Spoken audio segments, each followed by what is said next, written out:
PlayStation. Hello, my friends, and welcome back to PlayStation Live from E3. I am joined by Meredith to my left and also Dan and Jen from Vicarious Visions. We are talking Crash Bandicoot Sane Trilogy. Yes, we are. I'm very excited about this one. It is coming out on, let me see, June 30th. I had to make sure I had that right. Yep. Guys, welcome to the program. Thank you so much for joining us. Oh, thanks for having us. Yeah, Absolutely. thank you. I have to ask right up front, and then Meredith, I'm going to unleash you upon them because you're a big fan. Was the studio as a whole expecting the electric reaction to almost everything that you guys have done so far? You know, it's been really amazing. I think we started to know that the fans were quite interested once Sean Layden walked down on stage, and you know, we started to hear the fan buzz. And last year we came out with Skylanders Imaginators. We introduced Crash Bandicoot and Neo Cortex then, and so. You know, it just seems like the momentum has been growing and growing. It's been fantastic. Yeah, I'd like to say, though, that nothing really quite prepares you for it, though. Yeah. I mean, Crash fans they're numerous, and it's surprising. It's a lot of folks that we don't even expect sometimes. You know, just, anecdote. You know, I was visiting a friend in New York City, meeting his girlfriend for the first time, and his girlfriend's like, oh, what game you're working on? Don't worry. I don't play video games. I'm not going to know what you're talking about. I'm like, Crash Bandicoot. She's like, oh, I love Crash. I'm like, yeah. So That's You're like, you lied to me, man. We're bringing back the lapsed gamers, so that's good. We'll see some. And that must energize the studio too, right? Oh, absolutely. Yeah, that's excellent. I love what you guys were doing on Twitter too, where it'd be like, you know, which one do you want to see? What cutscene do you want to see? Yep. And you know, you can put up the poll, and they were like right on top of it. Like, I want this one, I want that one. We got them Tomb Raider engaged. looked really, really good. Yeah. Thank you. Yeah. Yeah, we got Really them awesome. really engaged. The fans got to participate on a number of polls on Twitter. We even had a contest where you could come up with a timeout pose, a new set of animations, and so somebody won. Now Crash Bandicoot plays a little Wumpa Fruit volleyball with a Aku Aku. So That's you know, cool. there were like thousands of entries too. Yeah, it was great. Crazy. So, go ahead. No, please. Tell me a little bit about, because the original Crash, I think, was 1996, right? Tell me a little bit about what it's like to work on something that not only goes so far back, but has like a very weighty and very beloved, you know, legacy to it. Yeah, no pressure, right? No pressure whatsoever. It's easy. No, I mean, it's really important to us that, you know, we honor and take care of the franchise and these games in particular. And, you know, our team is composed of all sorts of Crash fans. I'm more of a nostalgic fan, I guess. You know, I'm not that good at the game as some folks, possibly yourself. But then we've got really hardcore fans on the team. I mean, this is a game that they grew up with in their childhood. It's like the defining, you know, game of their childhood. So, you know, we had to really take that seriously and make sure that we were delivering the goods. You know, and I don't even think, like, we got a chance to talk at PSX and see some of the remastered footage, and then you guys posted a screenshot of what the original looked like and side by side with the remaster. And it's not just like, oh, we amped up the colors and made the backgrounds more lush. Like, every little piece of this game got reworked and revamped. Well, we thought about how Naughty Dog back in the day, you know, the game was ahead of its time. It was really a technical feat that they were able to pull off. And so when we think about the remaster, we have to give it that kind of love and care. And so we did invest new technology into the fur, into the reflections of the environment,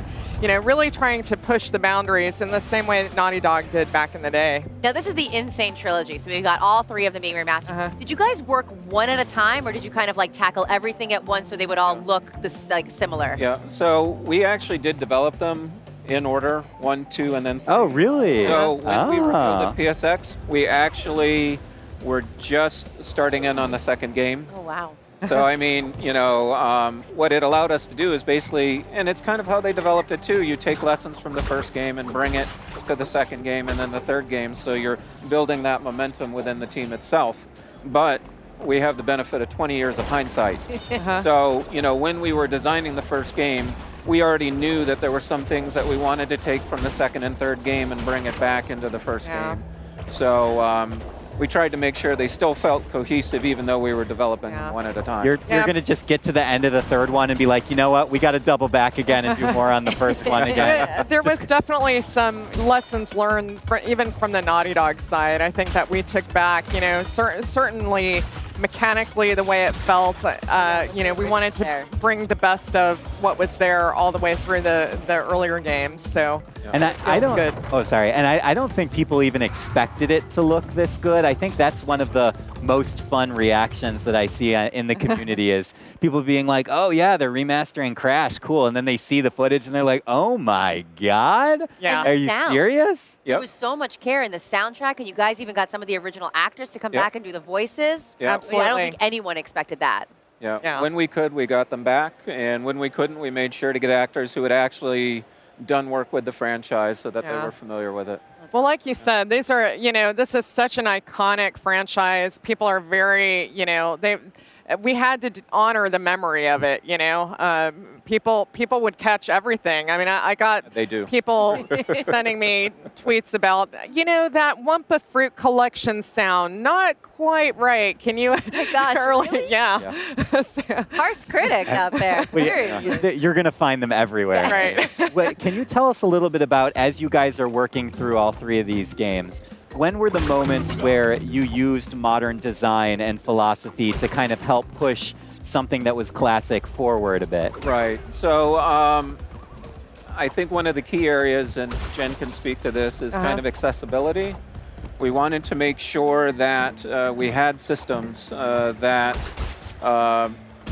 there are a lot of conveniences that a lot of modern gamers take, and we wanted to make sure that we had a modern save system, that we had other conveniences. Yeah, giving hints to the player ahead of time, because I think back then people actually might have read the manual. I don't know, but now they definitely don't. I miss manuals. That's common, right? But on top of it, you know, when Crash 1 came out, you know, most people, they played on the D-pad, right? And, you know, nowadays the automatic place to go is on the analog sticks. And so getting analog sticks to feel right in those early games, it was definitely a challenge for us. So we did a lot of user testing, both with fans who've been with the franchise from the very beginning and brand new ones as well, and trying to get it just right was a key thing for us to do. We did user testing on a remaster. Yeah. That's how seriously we took it. Yeah. So. It's important. I mean, user testing is always important. It doesn't matter if it's a remaster or not. Do you have any particular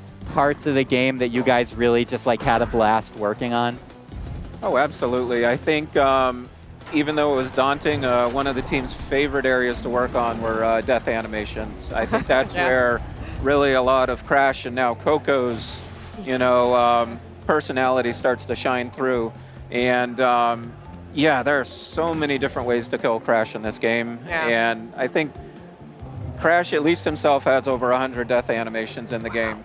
Yeah. And once you add Coco on top of that. Exactly. So I'm sure, as everyone knows by now, Coco Bandicoot is playable in all three games. And for us, I think she was a lot of fun to work on because, you know, we weren't just going to reskin Crash. She has a personality of her own. She's smart, she's sassy.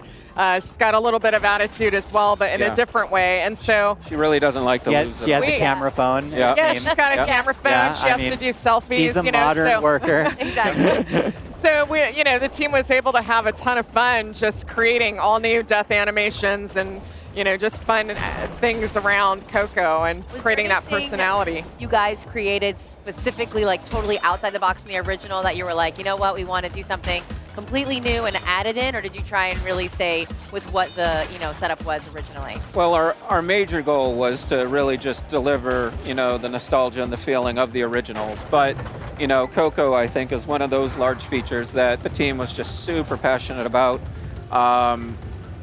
We actually didn't have time in the schedule for her. Maybe there'll be another one then out there. Yeah, we'll see. No hints. No hints. I know. People have been on me about, you got to ask about Crash Racing. You got to ask about Crash Racing. Like, come on, guys.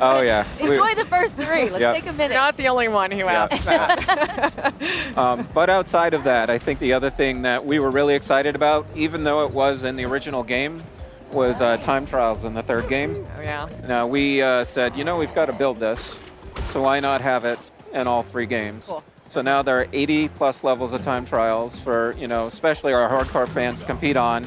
And we can finally announce that we have online leaderboard support for those as well. So you can compete with your friends either on the couch or online trying to get the best times on each of the levels. Yeah, Awesome. yeah, it's really amazing. I'm sure you've seen online how the speedrunners, you know, get through these games and the levels. It's crazy. So now they can immortalize it on you know the leaderboards. What you're saying is it's a perfect game and nothing Yeah. more could possibly be done. I'm not saying that. That's the message that I'm hearing. So Meredith, it's coming out on June 30th, June 30th, right? yep, it comes And out on June 30th, and you there's still pre-ordered time to yet? pre-order, right? There There is. absolutely And you get is, some yes. bonuses if you Yes. pre-order. Yep. Yeah, you got some really nice themes with the pre-orders. So definitely, you know, this is like one of the few games coming out so soon, right after E3. So if you're jonesing for an E3 game, Yeah. like it's You're on a summer couple break. of weeks. Yeah. You're Go on for summer it. break. Go get it.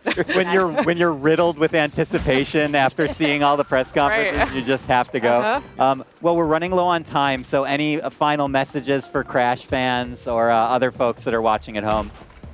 Well, you know, I just want to say everything that we've done for this game, it's for the fans. Even adding adding Coco Bandicoot to the game, it's really a gift to everyone who's been a part of this franchise from the beginning, and hopefully they can introduce a new generation to this game as well. Dan, any parting words? Just a big. You're like ditto. Yeah, ditto. No. But no, just a big thanks to Sony for Oh, thanks. you know Yeah. allowing us to work on this, and a thanks to Naughty Dog for creating it in the first place. Yeah, absolutely. And yeah, it's been a blast. Yeah. Okay. Any last Oh, questions? I'm so excited to get to play the remastered version, but I think I'm even more excited for people that never had a chance to play it from the beginning to actually be able to get to play it now. So Yeah. that's really Wonderful. exciting. Can't wait to share the love. Yeah, absolutely. Bandicoot love. the Bandicoot love. Oh, yeah. Put it on the Yes. back of the box, ship it, done. Jen, Dan, we really appreciate you guys being on the Thank show with you. us Oh, you're today. welcome, So yeah. good luck, enjoy. But we have a lot more programming, of course, coming up from PlayStation Live from E3 here in Los Angeles. So do not go anywhere. Stay with us, and we'll be back.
PlayStation PlayStation